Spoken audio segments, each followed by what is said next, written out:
downtown section where we live and work is in pretty much demolished. That what has it done to Brandenburg? Well, it's in shambles, an absolute shambles.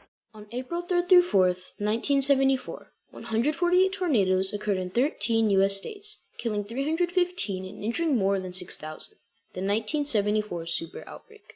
This super outbreak caused around $600 million in damage, which is around $4 billion today.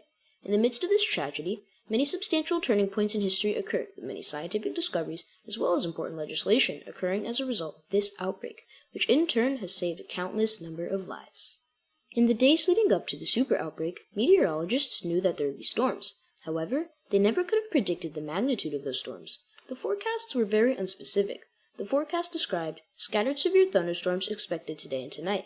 These vague forecasts were a result of inadequate technology, and soon the country would see the effects that this would have. In the span of 24 hours, 148 tornadoes plowed through 13 U.S. states, marking the largest outbreak of tornadoes in history, the super outbreak. A nation woke up to death and destruction.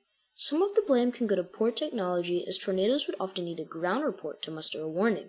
In addition to this, the communication was too slow and many warnings weren't even disseminated to the public. In fact, at one point, meteorologists were so overwhelmed they put a blanket tornado warning over the entire state of Indiana. This entire event was a major turning point, as the realization of the inadequacies in technology was a wake-up call for not only the meteorology community, but for the nation as a whole. However, in the chaos, the tornadoes would leave behind some clues, and there was one man who could form peace in the midst of chaos. After the super outbreak, Dr. Ted Fujita from Japan saw it as a perfect opportunity to better understand tornadoes as well as prove his theories. Fujita and his team put together the largest research study of a weather event in history, as for 10 months, they would survey in great detail every tornado path, ranking every single one of the 148 tornadoes using his scale, the Fujita scale. This caused a turning point, as the National Weather Service then adopted the Fujita scale as the official tornado rating scale, as they saw it was a great system. Additionally, using cyclonic marks left behind from some of the tornadoes and pictures taken of the tornadoes themselves, Fujita would prove his suction vortex theory right, resulting in a turning point which better helps us understand tornado anatomy. Extreme meteorologist Dr. Breed Timmer said this about suction vortices. It's easy to theorize the wind speeds could be 400 or 500 miles per hour, or even stronger in those suction vortices. Furthermore, Fujita would begin and continue mesocyclone research, which is the rotation of storms which cause tornadoes. This was a major turning point, as this further helped our understanding of tornado formation, which would eventually give better warning time for tornadoes and save lives. After more than $600 million in damage, over 300 dead, and a broken nation, Washington had to respond. On February 26, 1974, a Disaster Relief Act was introduced. This proposed law stood stagnant. It needed something to push it through to the Senate and eventually the House. They got that very something with the super outbreak, marking a huge turning point in history. On April 10th, 6 days after the super outbreak, the Disaster Relief Act of 1974 passed through the Senate with a prime example of bipartisan support of a bill for the greater good of the nation. Nobody voted nay, with only 10 not voting for the bill. Then, a day later, on April 11th, the bill passed the Senate with more bipartisan support of the bill. Then, the bill made it to the President's desk. On May 22, 1974, the Disaster Relief Act of 1974 was signed into law by President Nixon. This bill was a major turning point in history, as it further extended the assistance the federal government could give for areas affected by disasters. A representative said, "The recent tornadoes have focused our attention on the great need for massive federal assistance necessary in major disasters." All of this was great for the super outbreak victims at the time, but the biggest turning point of all was this law laid the groundwork for what we now know as FEMA. FEMA, the Federal Emergency Management Agency, provides major relief to people suffering from all kinds of disasters. Furthermore, the Stafford Act, an amended version of the Disaster Relief Act of 1974, further defined and extended FEMA's role in disaster relief. Into the 1970s, there were many misconceptions about tornadoes as a whole. Many of these were broken as a result of the super outbreak. One of the biggest myths broken was that you should open windows before a tornado was coming.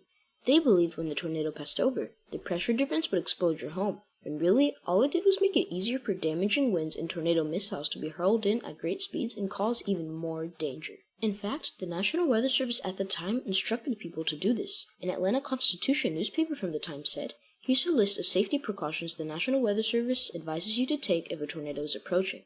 In homes, open some windows, but stay away from them." However, after the 1974 super outbreak, damage surveyors were able to tell that homes were not destroyed because of high air pressure differences, causing a major turning point. Other myths that were busted during the super outbreak were that tornadoes can't cross bodies of water, can't move over mountainous terrain, and tornadoes will dissipate once entering urban areas. During the super outbreak, very weak, low-resolution radar was used for forecasts and detecting tornadoes. Former Storm Prediction Center Director Alan Pearson said this about radar in the 70s. In detecting tornadoes, the radar doesn't actually see the tornado itself. All the radar sends back is information on the cloud that surrounds it, and we have to try to infer the tornado from the general pattern. This made it difficult for meteorologists to give adequate warning. Lead warning time in 1974 was -10 to 15 minutes. This means that a tornado would touch down, then it would take 10 to 15 minutes for a warning to be issued. Additionally, technology at the time was so poor, the forecasters would have to map out the tornado from the radar by hand using a map to see who was in the way of the warning. After the catastrophe of the forecasting and warning during the outbreak, something major had to be changed. The National Weather Service says, this super outbreak of tornadoes was a turning point in National Weather Service history, spurring what would become the mostly ambitious and ultimately successful transformation in the agency's history, the Modernization and Associated Restructuring, or MAR. MAR changed the National Weather Service by providing meteorologists more resources and better resources. This equates to faster warning time for the public, which can save lives. None of this was cheap and cost $4.5 billion. Additionally, a part of all of this was the New Generation Weather Radar, or NEXRAD. This provided 160 high-resolution Doppler radars in the U.S. These advanced radars allow National Weather Service meteorologists to be able to make high-level weather observations from all over the United States and provide adequate warning. However, it means nothing if this warning isn't disseminated. Today, there are many ways people can receive warnings. Commercial television, the widely expanded NOAA radio, outdoor sirens, and warnings on people's devices are all ways people can receive warnings today. However, it wasn't always like this.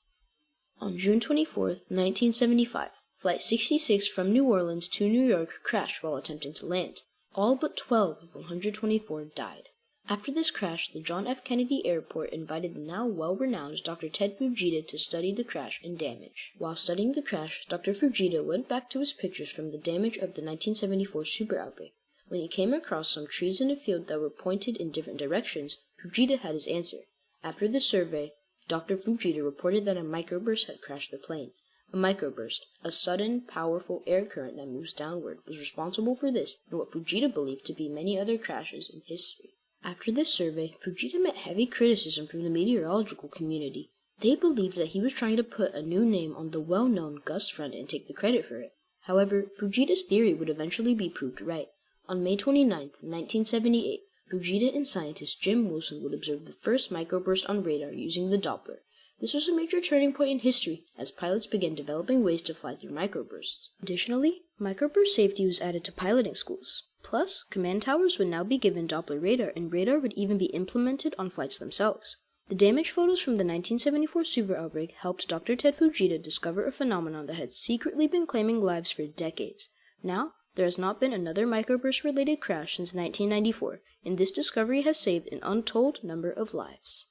During the survey of the super outbreak's damage, engineers and scientists came together to study some of the buildings after the outbreak. One of these was the Xenia, Ohio High School, which suffered heavy damage from the F5 that claimed 34 lives. During the study of this school, for the first time in history, engineers were able to tell where the safe areas in the buildings were and how buildings performed under tornadoes. This was a major turning point, as people would now know where to go for tornadoes in the future. This information could help and continue to help engineers construct a better tornado-resilient building. Additionally, a picture from a field of complete destruction from Xenia, Ohio shows one interior room still standing. This picture helped engineers understand that the interior-most room was the safest place to be during a tornado, resulting in a turning point. Today, we have the privilege of having many mysteries already solved for us. Today, lead warning time for tornadoes is 11 to 15 minutes, which gives adequate warning time for people to seek shelter, which has reduced tornado deaths in the U.S. significantly. Many of the turning points in history that happened as a result of the super outbreak would forever change our understanding and safety. All 315 people killed during the 1974 super outbreak will not be in vain, for their deaths marked a turning point in history that no one would have to suffer to the extent in which they did ever again.